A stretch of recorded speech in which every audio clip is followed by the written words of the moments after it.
Hello, আসসালামু আলাইকুম। কেমন আছেন সবাই? নিশ্চয়ই ভালো। আজকে আমি আপনাদের জন্য জেওনজু গ্রামের দ্বিতীয় ভিডিওটা নিয়ে আসছি। যদিও এই উচ্চারণটা আমি ঠিকমতো করতে পারি না, আশা করছি আপনারা ক্ষমা সুন্দর দৃষ্টিতে দেখবেন। আজকে আমি এর দ্বিতীয় পার্ট নিয়ে আসছি। চলুন শুরু করি। আমরা আস্তে আস্তে হেঁটে হেঁটে ভিতরে যাচ্ছিলাম, একটার পর একটা সুন্দর সুন্দর দৃশ্যগুলো দেখছিলাম। এখানের গাছপালাগুলো দেখতেও মনে হয় যে এত সুন্দর, এত সবুজ পাতাগুলা, মনে হয় বৃষ্টি কিংবা পানি দিয়ে ধুয়ে দিয়েছে এরকম মনে হয়। আসলে ওরা নিশ্চয়ই যত্ন নেয় অনেক, না হয় এত সুন্দর কেন? তারপর আমাদের দেশের মতো বাঁশঝাড় মাঝখানে, এই বাঁশঝাড়টা নাকি সেই আমল থেকে ওরা ওইভাবে যত্ন করে রেখে দিয়েছে। তারপর আমরা দেখলাম ঢেকি।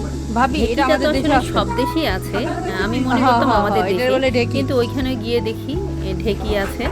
কোরিয়ানরা তার বাচ্চাদেরকে ওদের ঐতিহ্য দেখাচ্ছিল।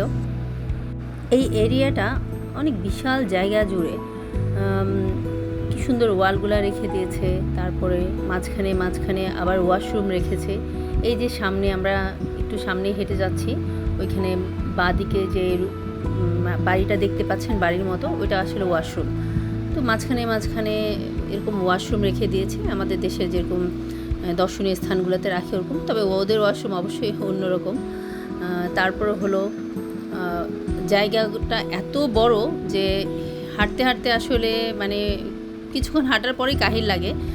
আমার তো মন চাচ্ছিল আমি নিচেই বসে যাই, হাঁটতে পারছিলাম না। এই যে দেখেন ঘাসগুলো কি সুন্দর। তারপর সামনে এই যে আমরা হাঁটতে হাঁটতে সামনে যে ঘরটা দেখতে পাচ্ছেন, ওইটা হলো আন্ডারগ্রাউন্ড জাদুঘর। রাজাদের, যত রাজা ছিল ওদের পরিচয় এবং ওরা কি কি জিনিস ব্যবহার করত, ওগুলা সব নিচে আন্ডারগ্রাউন্ডে জাদুঘরের মতো করে রেখেছে। আমরা এখানে কিছুক্ষণ রেস্ট নিলাম, যেহেতু অনেকক্ষণ হাঁটাহাঁটি করলাম। তারপর আমরা জাদুঘরে প্রবেশ করব। জাদুঘরটা আমি আরেকটা ভিডিওতে দিব, আজকে এই ভিডিওগুলো আপনাদের সাথে শেয়ার করছি। তারপরে আমরা আবার হাঁটা শুরু করলাম। এখানে আরেকটা জিনিস, এখানে প্রচণ্ড ঝিঝি পোকার ডাক। আমি আপনাদেরকে সাউন্ডটা শোনাবো।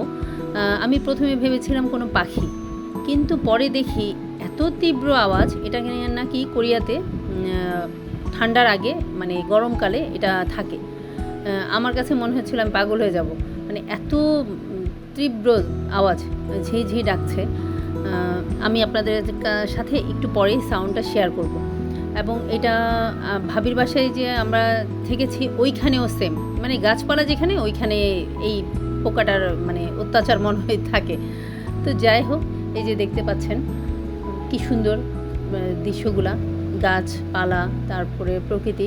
ওরা প্রকৃতিকে মনে হয় অনেক বেশি ভালোবাসে। আসলে এটাই হওয়া উচিত সবার জন্য, প্রকৃতি বাঁচলে মানুষ বাঁচবে।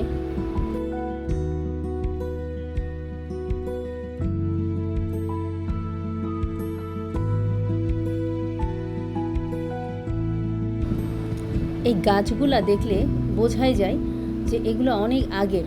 কিছু কিছু গাছ আছে অনেক পুরনো, মানে দেখেই বোঝা যায় এই গাছগুলো অনেক পুরনো।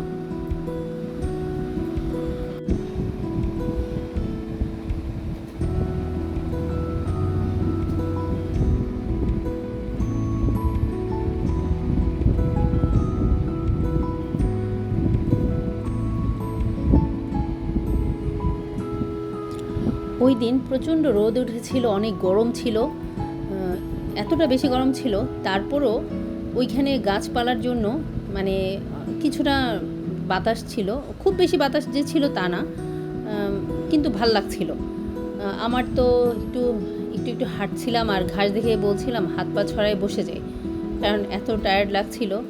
আর আসলে টায়ার্ড লাগার থেকে হলো মানে ঘাসটা দেখে অনেক ভালো লাগছিল, মানে মনে হচ্ছিল একদম ফ্রেশ, ওইখানেই বসে যাই। কিন্তু আসলে ওইখানে তো বসা যাবে না, কেউ তো আর নিচে বসে না। ওইখানে বসার জন্য আলাদা বেঞ্চ করে দেওয়া আছে, কিন্তু আমার বেঞ্চের থেকে মনে হচ্ছিল নিচে বসতে ইচ্ছা করছিল। যাই হোক, ভদ্রতার খাতির আর বসা হলো না, এই আফসোসটা রয়ে গেল।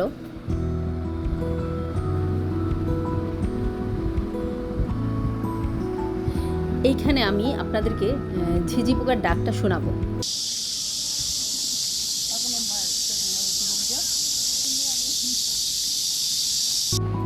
এই সেই ঝিঝি পোকার আওয়াজ আপনাদের সাথে আমি শেয়ার করলাম।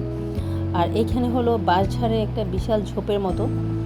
এখানে আমরা কিছুক্ষণ হাঁটাহাঁটি করে ছবি টবি তুললাম।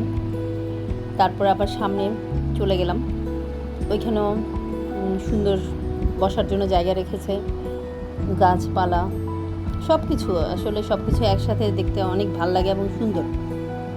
ওই দিন আমাদের সময়টা অনেক সুন্দর কেটেছে। এই আমরা হাঁটাহাঁটি করে তারপরে কিছুক্ষণ জাদুঘরের সামনে এসে দাঁড়ালাম।